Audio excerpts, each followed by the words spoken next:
Hey there, David Chesworth coming to you for another episode of Health Talk. And today we've got an incredibly exciting topic with, I think, an incredibly exciting guest. So today joining me in Health Talk, we have Danny Buettner. Danny Buettner is son of the Blue Zones founder, Dan Buettner. He is the current executive vice president and chief development officer for Blue Zones LLC, leveraging the foundational longevity work of his father and his own trips to the Blue Zones around the world. Danny leads a company that focuses on bringing home the best healthy living practices towards well-being and longevity and putting them to work for Americans to empower everyone everywhere to live better, longer. Danny, thank you so much for being with us today. Yeah, it's a pleasure to be here, David, with you all, and Hilton Head Health. H3, great partner of ours. We're always excited to use our megaphone and your megaphone to tell a great story. Absolutely. And man, what a resume you've got there. That's I feel empowered just by reading your intro. Well, sometimes you have to fake it till you make it, grab people's attention a little bit, make sure they stick around long enough to hear what you have to say. I love it. Well, Danny, we just recently partnered with you guys, and despite only that recent partnership, we've actually been following the work of Blue Zones for a long time. We've referenced you, and I've been at Hilton Head Health for 13 years. And even just when I started here, when we would reference you guys, I would ask how many of you have heard of the Blue Zones, and there would be like one or two hands that would go up. Today, it's almost every hand in the room that goes up. I mean, people know who you guys are, but so I imagine most of our listeners today know who you are, but I still think it's worth it since we have you here in the room. Can you just give us a background on the origin of the Blue Zones and how it got to where it is today? Yeah. So Dan Sr., founder of Blue Zones, I refer to him as 1.0. I love it. He set out in 1999 to find the fountain of youth around the world. He's an investigative journalist at heart. I mean, for National Geographic, even before that, always on the hunt for a mystery that frankly required him to buy an international plane ticket and go out in the field and adventure and have a little fun, anything away from a desk and a screen.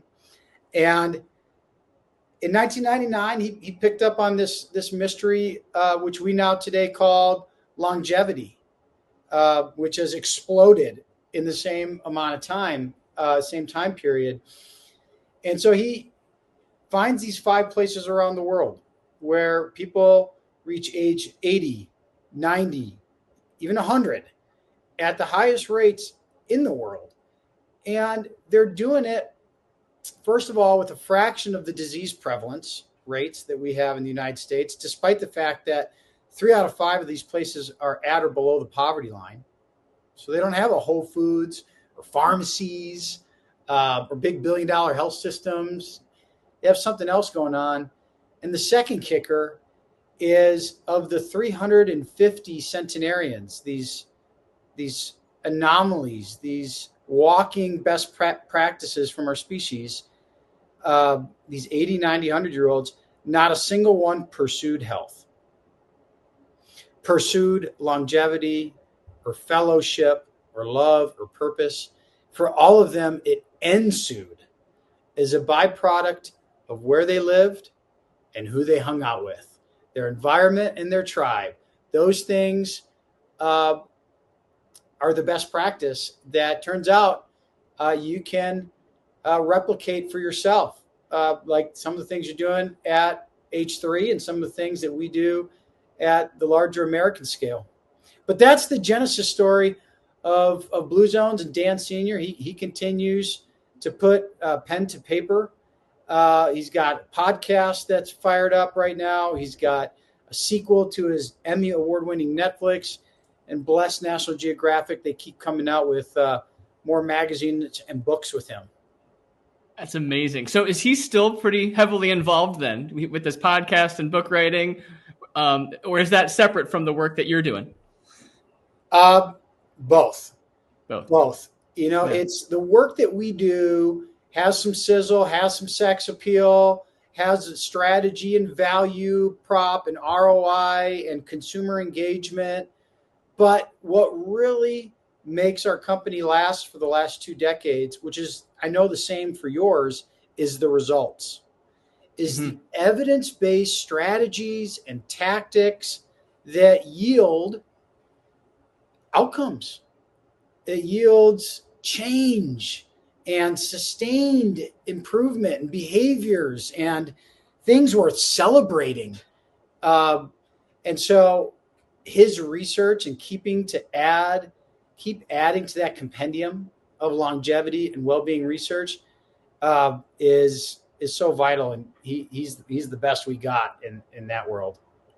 That's awesome. Well, and you touched on something when you were telling the origin story that I think is just so fascinating about the Blue Zones. Like you said, none of them set out with the intention of living these long, healthy, vibrant lives. And in fact, they lived in environments where perhaps if given a different choice, they would have made a different choice, but it just kind of ended up being the way it was. And it was great for them. But all of the original Blue Zones are in completely different parts of the world.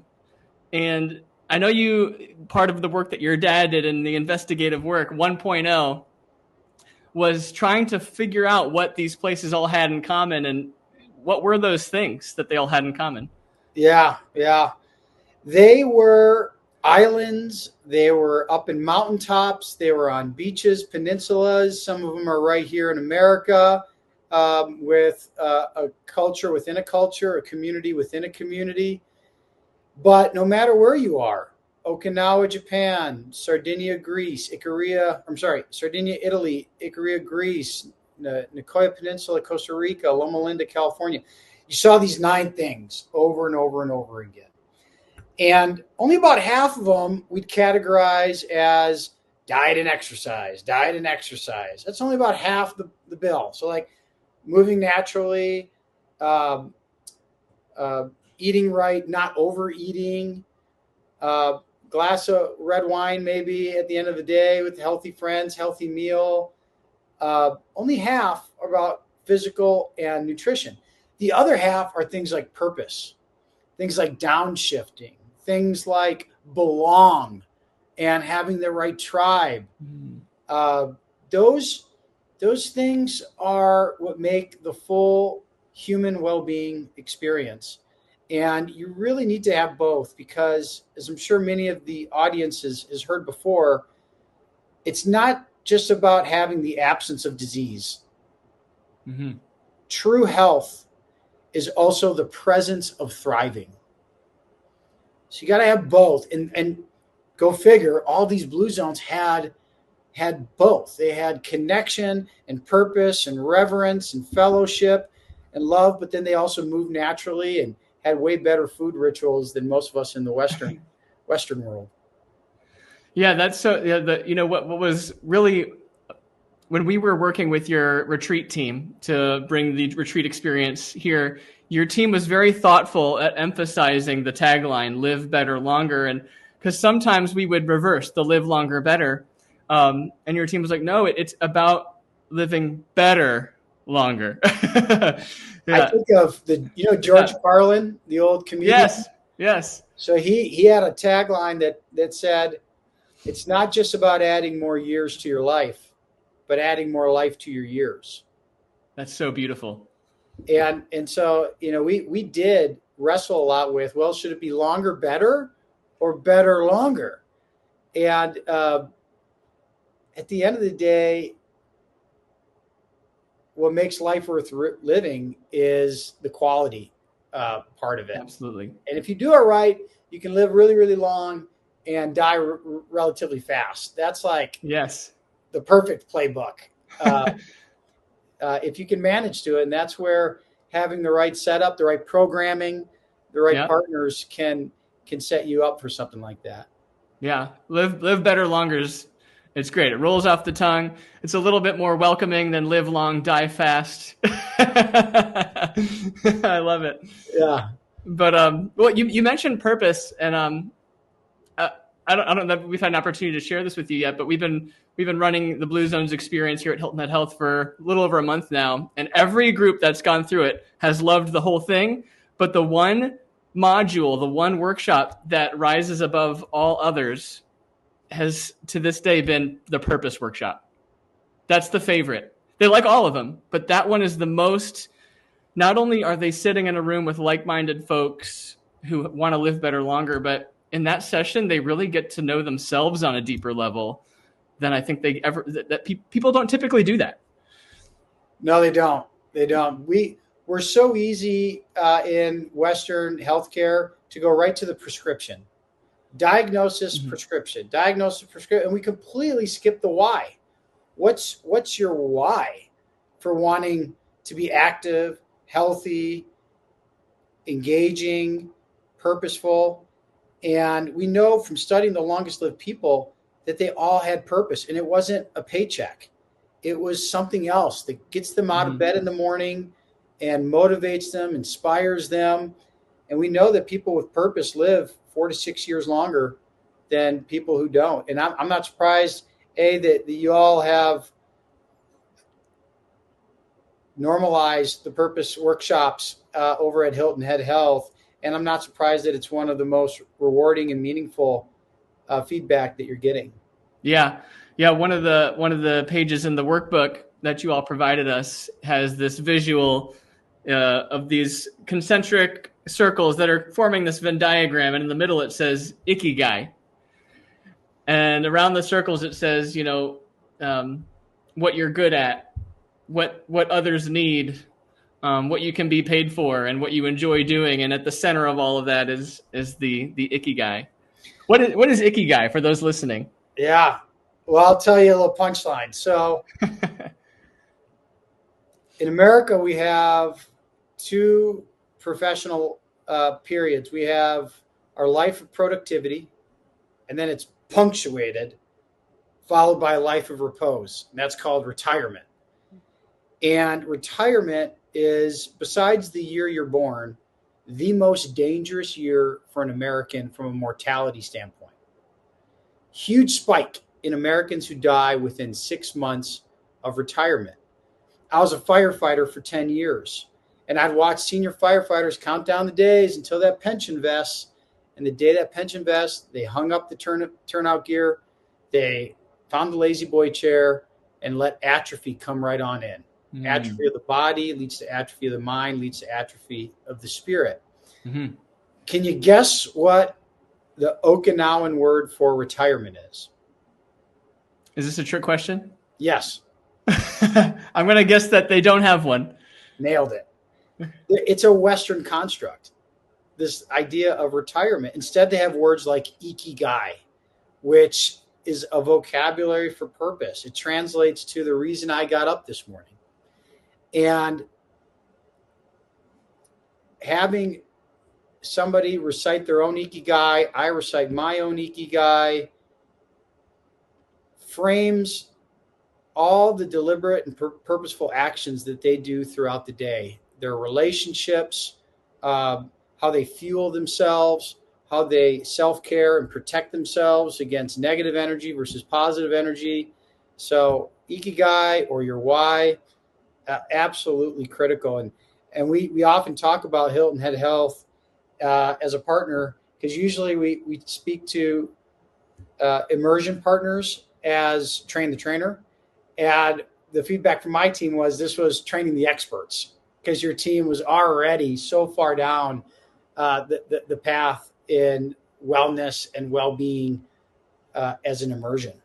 Yeah, no, it was a really beautiful dynamic going through that training process with your team. And it just felt so natural, just like the things we've been doing and the things that you teach and have identified and observed from these places just marry together so nicely. And really the training was just getting a deeper understanding of these places and these cultures. And but the answers of how to live better longer is what we've been talking about for years, to your point. If you start people there, and I know this because this is what happens when people leave H3, is they go there for an experience, but then they bring it home with them as a behavior change. Yes. And that is the holy grail. And whether you're doing entire American cities, entire employers, or just a mom or a dad or an individual or a spouse or a brother or sister, just for yourself, to get them inspired, and then the tools that help them sustain their own personal behavior change, lifestyle change, leveling up themselves. Yeah. I mean, that is, it's really the next evolution of healthcare in America. And we're not there yet, but what we're doing and what you're doing is the entree. Yeah.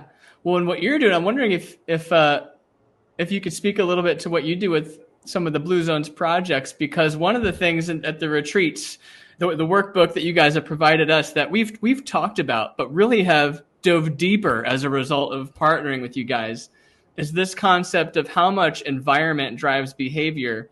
And there's a whole section in the Blue Zones workbook where we talk about how can you modify your home environment? How can you modify your bedroom, your kitchen? How can you modify, what aspects of your environment do you have control over that can make the healthy choice the easy choice? And my understanding is that's a big element of the projects that you're doing around the country. That's absolutely right. So when I said at the beginning that longevity and well-being are not something that these centenarians and the Blue Zones pursue, but rather it's something that ensues, there's some deep human anthropological, epidemiological study there. And it's simply this: individual discipline is a muscle, and muscles fatigue. Mm-hmm. You're a single mom, you're a teacher, you're a firefighter, you're a nurse, you're a mayor. It's hard at the end of the day, at the end of the week, at the end of the month, to make time to make the healthy choice every single day. Mm-hmm. To call a friend when you're lonely, to eat a healthy lunch versus crap in a wrapper, to go for a walk. It's really hard to do those things. Discipline's a muscle, and muscles fatigue. The superpower of the Blue Zones is that the healthy choice is the easy choice. It's the default. It's the prominent choice in their environment and in their culture, in their social norms, in their rituals. So when we think about how do we mimic this in America for your house, your school, your employer, your city, you first have to take inventory of the architecture of choices, the inventory of the nudges that nudge you into unhealthy behaviors versus ones that nudge you into good ones. And it's not a silver bullet, obviously. It's not a rifle shot. It's a silver buckshot. Getting 10, 12, 15, 16, 17 little things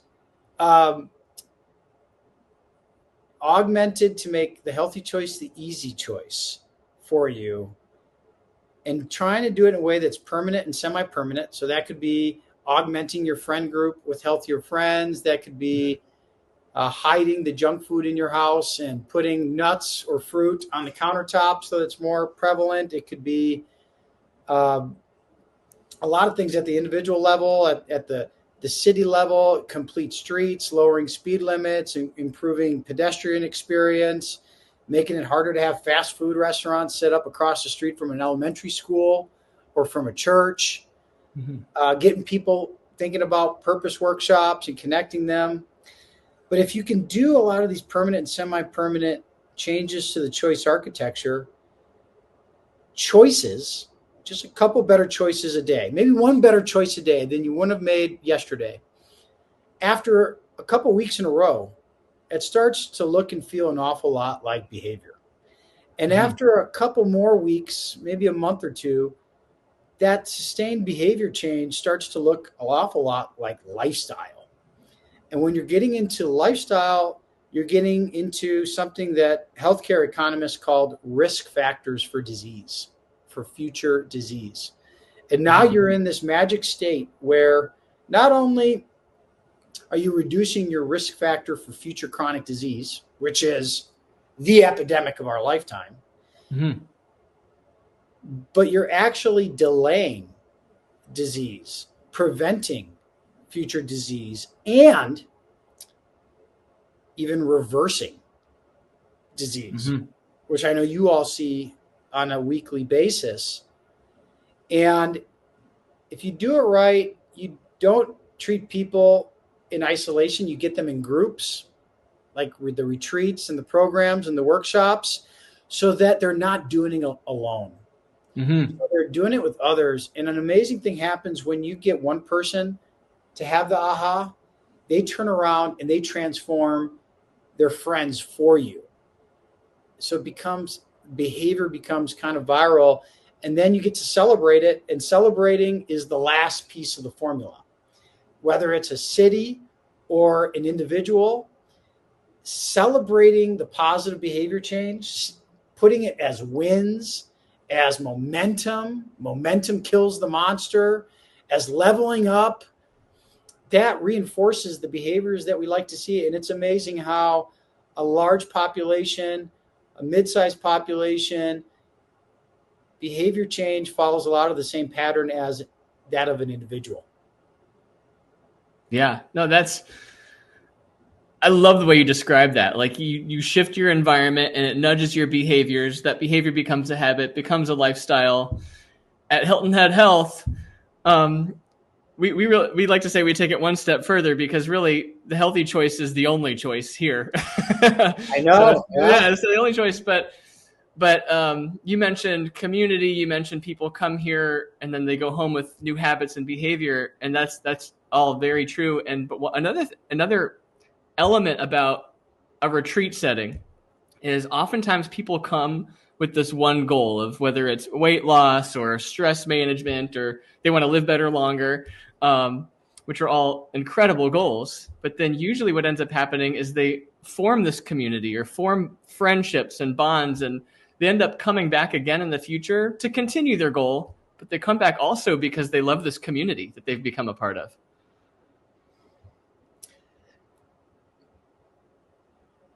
I know you guys Blue Zones often uses the term MOI, which is, for that. Yeah, that's right. If you want people to go fast, have them go alone. If you want them to go far, go with others. It's a best practice from our species. Moais, which I know you guys run Moais every week. Moai is born from an Okinawan tradition, a cultural institution going back centuries, where when you're a little boy or a little girl in Okinawa, mom and dad bring you down to town square, put you in a group of 4 or 5 boys or 4 or 5 girls, and that's your moai. And you're going to travel through life with that moai. And you have 2 jobs: take care of each other and be stewards for your community, for your heritage. The remarkable thing about a moai is there's no insurance company reimbursing for it. There's no, value-based care behind it or fee behind it. It's natural. It's people who self-select, who are there for each other. They're out of sense of duty and fellowship and love. And there's these moais that have been going on for 90 years. 90 years, and they still get together every day, every week. These remarkable women and men, they drink sake, they gossip about the neighborhood and their kids, and they check on each other. And their superpower is in the routine. It's not something they do sometimes. It's something they do every day, every week, every month. They're checking in on each other. And that's a cultural superpower. I'll tell you one more thing about fellowship. We know from the CDC and the Robert Woods Johnson Foundation that habits, your habits, my habits, are as contagious as a cold. They have a 156% contagion factor on your habits. Your 3 best friends do.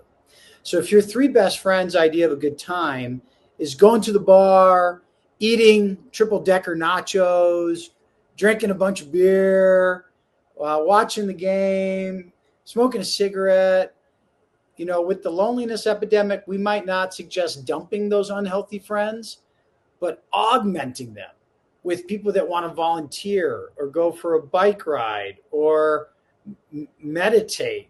They'll add years to your life. Full stop. So when Mama told us that when we were kids, careful who you hang out with, she was dead on. She was right. I love that. That's a great example, and that's amazing that the Moais, they're basically given this group from you said it's when they're 4 or 5, very young. Yeah, very young. Yep. Wow. It's like a non-blood family that they're basically given as a young. That's incredible. Yeah, in America, we've got this other epidemic besides chronic disease of loneliness, of isolation. Former Surgeon General of the United States, Vivek Murthy, Dr. Vivek Murthy, wrote a bunch of books, declared a bunch of campaigns about it. And what's remarkable about the loneliness epidemic is it's primarily targeting our elders and our youth. And both social media has a role to play. But even beyond this guy, this cell phone, we've lost our fabric. We've lost our moais in this country. And isolation, which is defined as you don't have 3 good friends, you don't have somebody who you can call when you're having a bad day, and there's somebody that you actually like. It's statistically just as bad for your health as smoking a pack of cigarettes every single day. That's incredible. So, what strategies and tactics can we do to help everybody everywhere have a moai, have somebody that they can share this life with? And even doing just that would be an absolute revolution for American health.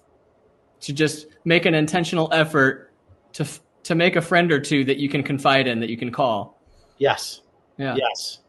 And bonus points if they share purpose with you as well. You know each other's purpose and you share it with each other. Exactly. Yes. You were speaking earlier to this concept of habits being contagious. There's a phrase that I forget who originally said it, but we quote it often, and I'm not able to give credit to the guy that we heard it from. You've probably heard it. Habits are caught, not taught. We love that. It speaks to what you just said, and a visual that I always like to think about when I'm thinking about how environment it drives behavior, or your 3 to 5 closest friends drive behavior. I think about my life being in a life raft, and my environment is the current. And if I'm trying to get somewhere and the current's pushing me away from it, your willpower, right? You're probably going to get tired and fatigued. And then the wind behind the sails are like your friend. And so if you've got your friends and your environment, you can just coast the right direction. I love that. I recently read a quote that I like as well. We've all heard food is medicine. Yes. But the new one that I heard was motion is medicine. Ooh. Staying in motion, keeping up the momentum. Momentum kills the monster, whatever the monster might be. And I know personally, for me, that is completely my cure for darn near everything, is just keep going. Every day, keep going. And I think about your analogy of the current. Keeping going is not fighting against things. It's just keep paddling and control your paddle, but not necessarily try to control the current. Yeah. Control what you can and keep. I love it. And that motto of keep moving. Can you say that again about the monster? Was it movement kills the monster, or momentum? Momentum kills the monster. Motion, keeping moving forward, leveling up, stacking up wins, building massive momentum. Momentum kills the monster. That I have experienced that firsthand, time and time again. And the way I'm interpreting that, and correct me if I'm wrong, is there's the monster within that paralyzes you from taking action. Is that what you're referencing? I'm referencing any monster. Maybe the Any monster is a disease. Maybe the monster is a acute tragic event, a trauma in a life. Maybe the monster is inertia for an American city. Maybe the monster is rising healthcare costs for an American employer. Momentum, wins beget wins. I keep using this analogy of creating transformation for a population is the same as for an individual. Momentum begets momentum. Wins beget wins. Celebrating good behaviors promotes and reinforces good behaviors. Yeah. And so when I say momentum kills the monster, it's more about the power of momentum than what the monster is. That makes you fill in the blank. It could be any monster. Absolutely. Just keep moving forward, build that momentum, build win. That's true. A big success under the lens of a microscope is just a pile of small successes. Yeah, that's absolutely right. Yeah, love that. Well, Danny, do you have any for those listening and they're like wondering to themselves, how can I implement the takeaways from the Blue Zones in my personal life? What words of wisdom would you impart? Take inventory. Take inventory of your baseline. Where are you at today? Who do you want to become in the next couple of years? There's amazing well-being data that suggests that who you are and who you believe you will become, aka hope, tends to become self-fulfilling prophecy more often than not. But in order to get there, you need a plan. You need to take inventory of the choice architecture. We talked about the nudges in your home, in your friend group, in your life, in your work, in your purpose. Make those permanent and semi-permanent changes to take some of the onus off of individual discipline to make the healthy choice the easy choice, and then take deliberate action. And deliberate action includes finding that on-ramp for you to a different, better version that's going to live better, longer. And that's really what got us excited about Hilton Head Health, to bring it full circle, is you all have been so committed even before Blue Zones to all the activities, all the best practices, all the evidence-based strategies for people to level up themselves around higher well-being, longevity, things that they can take home with them. So my suggestion is look at your life radius, look at your purpose, and look for partners on that journey. Don't go it alone. Don't go it alone. I love it. Well, Danny, I can't thank you enough for taking the time to meet with me today and have this discussion. I know our listeners and viewers are going to be super stoked to hear what you had to say today. And we look forward to continuing this partnership with you and see what the future holds. Maybe we'll get you down here sometime soon. That's a foregone conclusion. I'm coming. You're coming. All right. Well, then we will see you soon. Danny, do you have any final words for our listeners today before we close out? It's not enough to have the wisdom to make the healthy choice, the easy choice. It requires courage to make it the unavoidable choice. Mic drop. Mic drop. Mic drop. Thanks, David. You bet, Danny. And for those of you watching, thank you so much for tuning in today. We hope you had as much fun as we had having the conversation. And as always, remember, these episodes are for you. So let us know, who else would you like us to talk to? What other topics would you like to hear us talk about? And as always, thanks for joining. We'll see you next time.